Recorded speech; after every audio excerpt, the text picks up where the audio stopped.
Don't you open that window. I would never do that. Alright. Hey, real quick. Real quick. All notes, put them away. If you need a calculator, I got 10 back there. You can borrow one. Just make sure you get it back in there. Now, if you turn in your practice test, does anyone want to keep it tonight?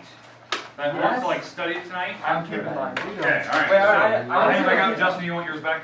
No. Okay. He wants it. Let's see. Cody, you want yours back? Give it to him. Okay. Tori, you want yours? Yeah, Okay. I'll give it back. Ray, Take it back. I'll keep it. Okay. Pete, you want yours back? Okay. Put it back. Ray, you want yours? Okay. Put it back in your bag. Okay. Wait, you can't use that on the test? It's like our property. Ray, is that one yours as well? That's homework. That's like. Okay, alright. You didn't staple it, so I didn't know. Alright, so we got that back. So, alright, put it back. Alright. Now, hey. Okay, test. We're gonna start here in a second. I'm gonna go through a couple things. Picture again was in the wrong spot. I don't know why. I pulled mine up. It looks fine. I looked at the test. Definitely not. So I'll tell you which picture goes where. So I'll put it up on the board. Your instructions are over there. That's everything you get. So if you need to like write it down when you first start the test, that's fine. You can do that. I'm gonna leave that up there today and tomorrow. It's pretty straightforward. You got your different forms of equations, and yes, I labeled them. You're welcome. And I have your order of graphing, so you kind of know what order you have to graph in. Okay. All right. Okay. You guys good to go?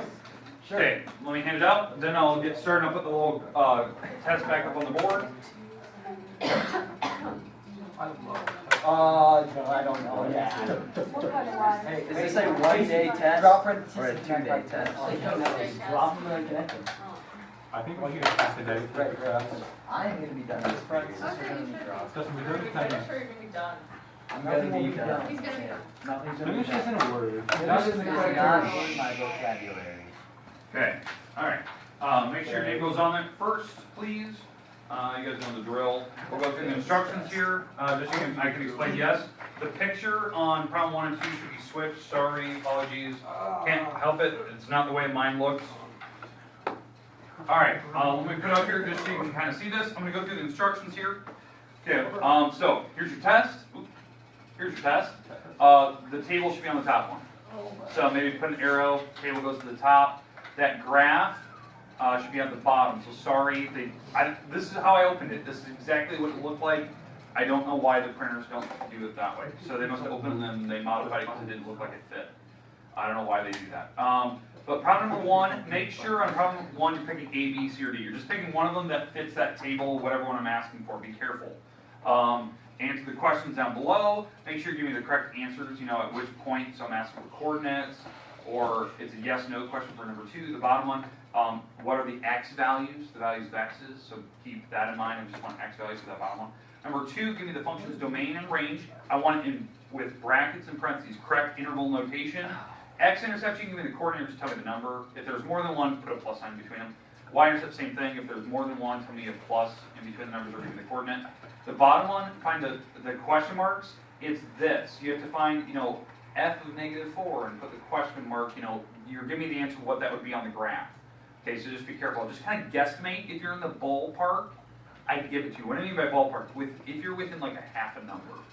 It's like, I don't know, if it's 3, maybe it's, you put 2.5, I usually give it to you. If you're in the ballpark, and if it makes sense.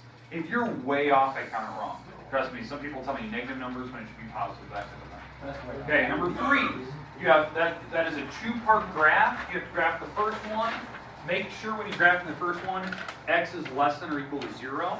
So you gotta know if that's a solid dot or an open circle. The bottom one, it's the graph of where all the numbers are 3 if your x's are greater than 0. You should know how to graph solid numbers. Like, you should know that, okay? If you can still graph it, even though you're picking a bunch of different x's, you know what your answer is going to be, so you can graph that. Range, tell me the actual like y numbers with parentheses or brackets. Intervals for increasing, decreasing, constant, that's the x numbers. I said I was going to give you that hint. And again, I'm checking on these 2 problems. Are you giving me the brackets, parentheses, correct? Are you doing unions? Because maybe there's gaps. Minimum or maximum, you guys know the drill. I think you guys are pretty good at that one. 4, find the differential quotient for that problem. You're using this. This is your function, that squared term, and then the formula is above it. You have to plug that thing into the formula and actually like simplify it out. Okay. Number 5, you have to write your problem, the indicated problem, in point slope form and slope intercept. The forms are on the board. You should know them. I give you some information there. 8, you have to draw both graphs, the original and the one that you're trying to do after you're doing parallel on yours. And make sure that when you give me the equation that it's written in slope-intercept form. So the final equation. So there's a lot of stuff you have to do here for number 6. I think I warned you on like practice test day, that problem could be worth like 8 points.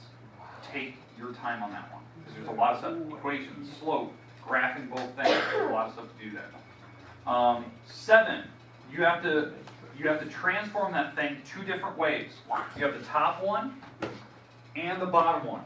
This is the graph you're transforming. So you're just kind of moving to new locations. I recommend that you draw it over here. So you're going to have probably 2 different graphs in here. They could be close, they could be far apart. It doesn't really matter. Just be careful on how you're going to transform it. Okay? Number 8, you have to add the functions, subtract, multiply, and divide these on number 8. You should have 4 answers and the domain of each one. So the domain should be super easy. You just know it instantly until there's an exception. Okay, number 9. Composite functions, composite, plug in a 2 into the composite, and then tell me the domain of the composite. Here's your 2 functions. Should be easy, simplify them out. Okay? 10, find the inverse. Okay? Once you have the inverse, you do not have to check it. If you want to, you can. I tell you the rule is you can plug a number and see if it works. Okay? But again, you have to find the inverse of that one. You know the drill on how to find that. And then number 11, the last problem here, you have to do the composite function and actually plug in a number in there. And so you got to go work your way inside out. Notice, I didn't put any negative ones on any of them. So it should make it a lot easier on the one of those. Thank you, Mr. Ward. Okay. You have the rest of the time today and tomorrow if you need it. Take your time. If you have questions, ask. I really can't tell you how to do it or tell you if you're right or wrong. So don't try to ask that type of questions. I can just specify something. Things are on the board that you need. Make sure you're maybe sitting in a spot you can see that. If you have poor vision, scoot closer to the board. The rest of the time is yours. Take your sweet time. I want you to do it right. Remember, that table goes with problem number 1. Sorry, it's in the wrong spot. Apologies.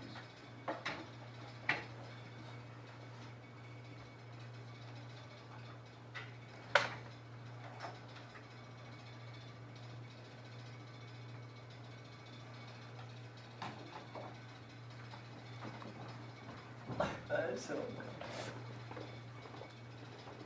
I could barely hear that. That's what bad my hearing is.